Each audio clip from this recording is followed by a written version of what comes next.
A new poll covering the Russian invasion of Ukraine reveals stunning information about the Democrats. Donald Trump rallies supporters in South Carolina, plus Kamala Harris takes heat from both Republicans and Democrats.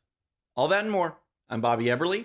This is a 13-minute news hour. And God bless the United States of America.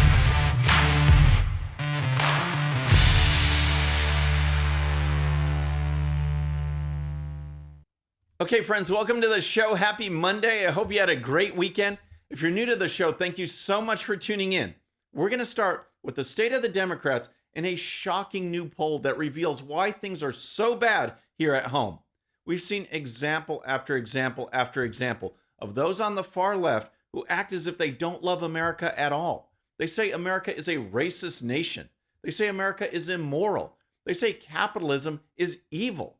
The country that has been a haven for so many people who have actually escaped real oppression, racism, and tyranny is the same country that the radical left will bash as if it's the worst place on earth.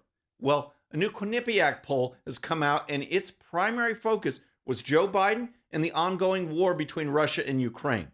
It is in this context of the brave Ukrainian people that this poll uncovers the true sentiments of Americans, and the results just had me stunned, then sad, then angry. To start, here are some of the findings from Quinnipiac University. First, we have Joe Biden's overall approval rating. In this latest poll, 37% approve while 51% disapprove. It's just dismal, but here is what really stands out to me. 47% of Democrats not only approve of the job Joe Biden is doing, but they strongly approve of it. 47% of Democrats strongly approve. It's just unreal. And then 32% somewhat approve, giving Biden a 79% approval rating among Democrats. It just blows my mind. Actually, that number is down from previous months, but it is so far removed from what independents are thinking. It would be natural to assume that Republicans have a different view of Biden's job approval than Democrats. But look at the independents. 14% of independents strongly approve. That's compared to 47% of Democrats. The Dems are truly in some kind of alternate reality. Here's more. Okay, here is Biden's approval rating on his handling of Russia and Ukraine. 42% approve, 45% disapprove. So again, looking at the comparison between Democrats and independents tells the real story. Democrats give Biden a 77% approval rating on the handling of Russia-Ukraine. Independents give Biden a 37% approval. The independents are much more in line with Republicans on both Biden's overall approval and his handling of the Russia-Ukraine conflict. One area where all three political affiliations were fairly close together was on the attitudes toward Ukrainian President Volodymyr Zelensky. Republicans, Democrats, and independents gave Zelensky high marks. But then the survey gets to what I consider one of the most eye-opening questions and responses that I have seen in polling. Former acting DHS Secretary Chad Wolf was on Fox News this weekend, and here is how the question was described. I want to get your reaction to another poll right here because I found it very interesting here. It showed that the majority of Americans would fight back and arm themselves, stay and fight if, America was invaded like the Ukrainian people. But when you break it down by party, this got me. 68% of the GOP said they would stay and fight, but only 40% of Democrats said they would fight. Are you surprised by that, Mr. Secretary? Okay, let's just break this down for a few minutes. The question posed by the poll was if we were in the same situation as Ukraine, meaning if a foreign country declared war on us and invaded, would you stay and fight or leave the country? Overall, 55% of those Americans polled said they would stay and fight. 38% said that they would leave. I would have hoped that that number would have been higher, but when broken down by a party affiliation, you can see what's going on.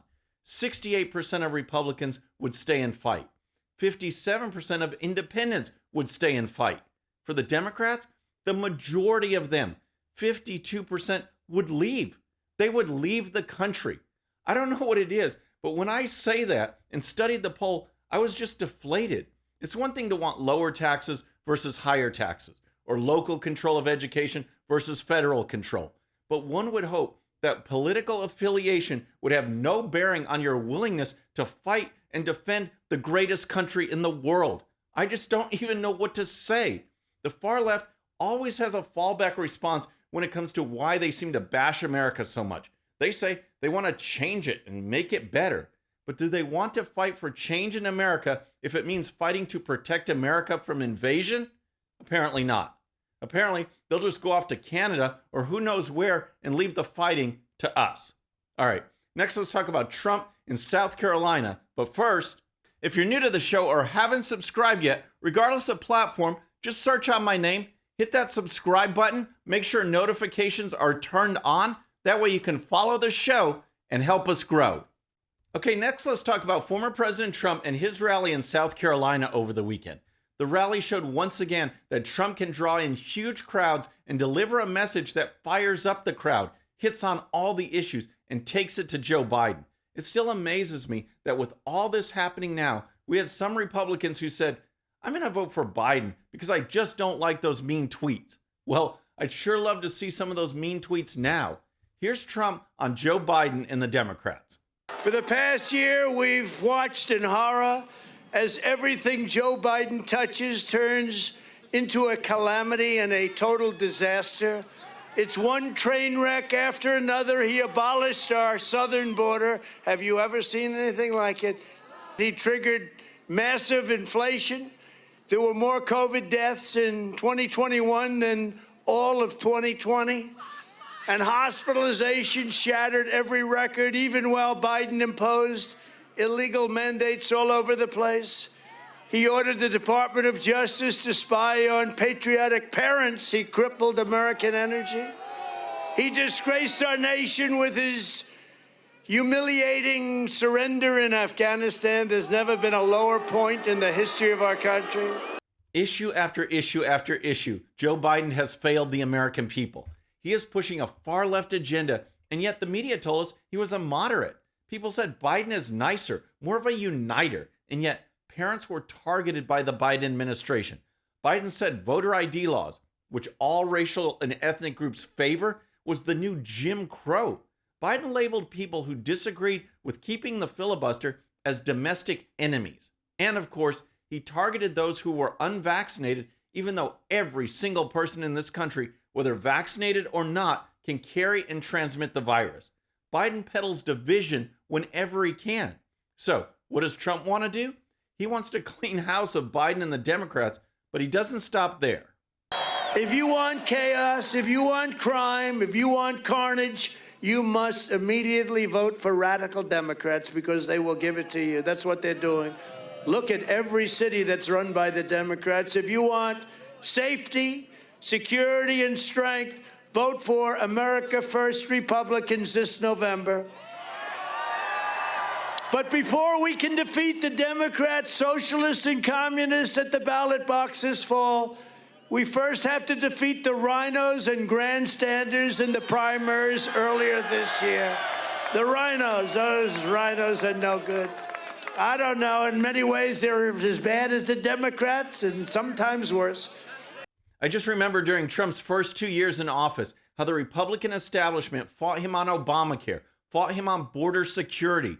We need conservatives in Congress who will put America first. And as for the rally, Trump talked about the 2022 elections and even hinted at 2024. This is the year we are going to take back the House, we are going to take back the Senate, and we are going to take back America. And in 2024, we are going to take back that beautiful, beautiful White House. I wonder who will do that. I wonder. So, will he run or won't he? If he does, who does he pick as his VP? Let me know in the comments. All right, next let's talk about Kamala Harris's recent foreign trip after a word from our sponsor. I want to tell you about my friends over at World Fair. If you have a photo of your childhood home, your favorite travel spot, your hometown football stadium, whatever it is, World Fair takes that photo and turns it into a hand-drawn work of art. These sketches make great gifts, moving announcement cards, invitations, and more. So many possibilities that World Fair can do for you. And all you need is a photo. Just use the link in the description and use coupon code BOBBY13 for 10% off your next purchase. Okay, next let's talk about Kamala Harris, because her recent foreign trip is drawing criticism from both sides of the political spectrum. Joe Biden is bad, we all know that, but Harris actually has lower approval ratings than Biden in many polls, and yet she is the one being sent on trip after trip after trip. But why? She can't do the job, and yet Biden keeps sending her. Remember when she was, I guess she still is, the border czar? In that role, she gave us this classic interview response. I'm here in Guatemala today. At some point, we are going to the border. We've been to the border. So this whole thing about the border, we've been to the border.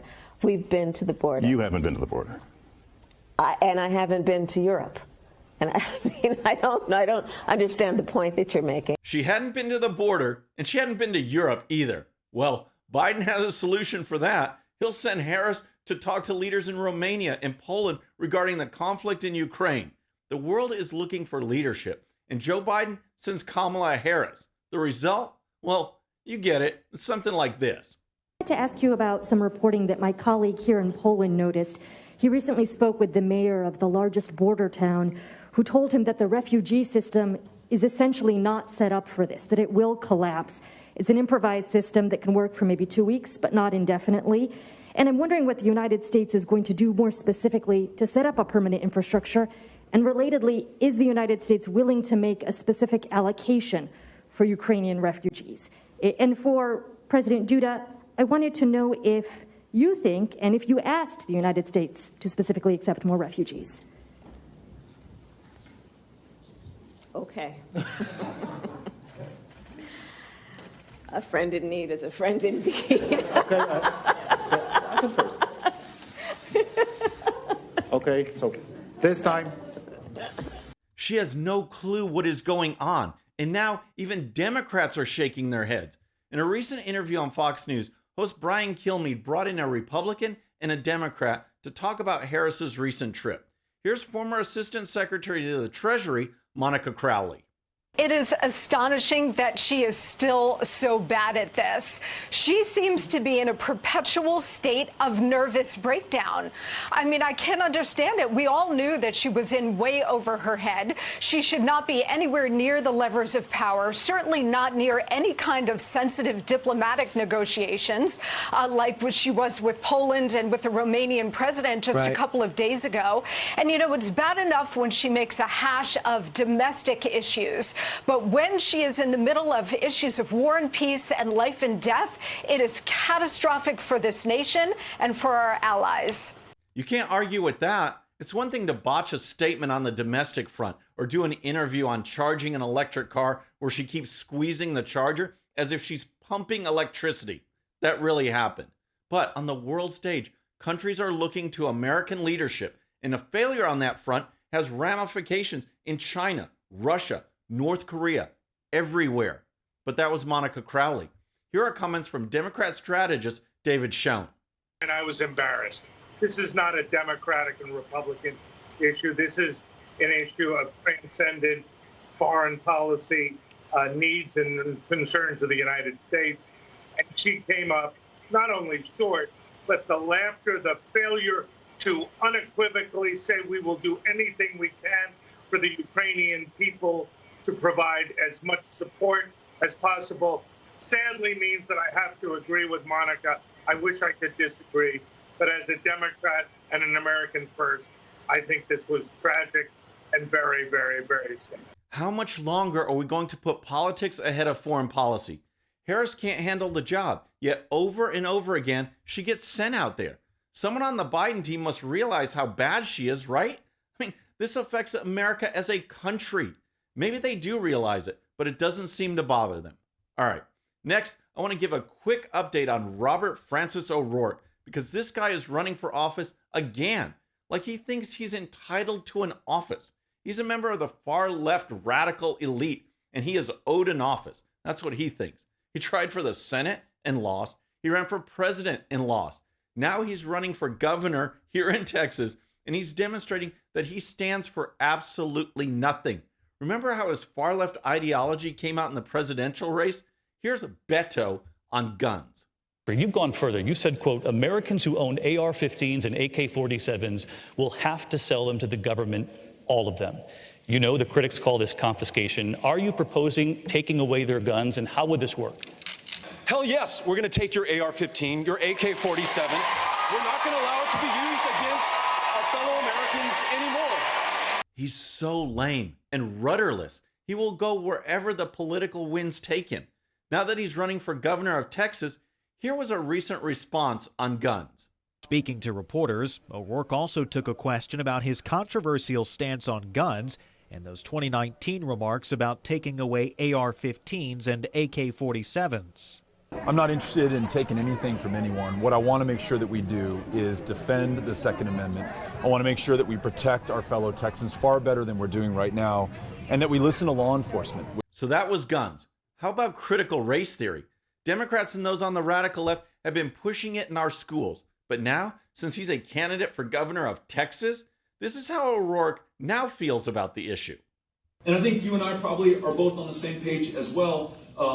We don't see CRT being taught in our schools right now. It's a course that is taught in law school. No, I don't think it should be taught in our schools, yeah. So what's next? Tax cuts and smaller government? Beto is going to get beat by Texas Governor Greg Abbott. There's no doubt about it. The real question is whether Robert Francis will finally get the hint and maybe try some other profession. All right, friends, that's our show for today. I hope you enjoyed it. And don't forget, if you're new to the show or haven't subscribed yet, regardless of platform, just search out my name, hit that subscribe button, make sure notifications are turned on. That way you can follow the show and help us grow. Thank you so much for tuning in. Our next show is going to be Wednesday evening at the usual time, 6:30 p.m. Central. Until then, I'm Bobby Eberle. This is a 13-minute news hour.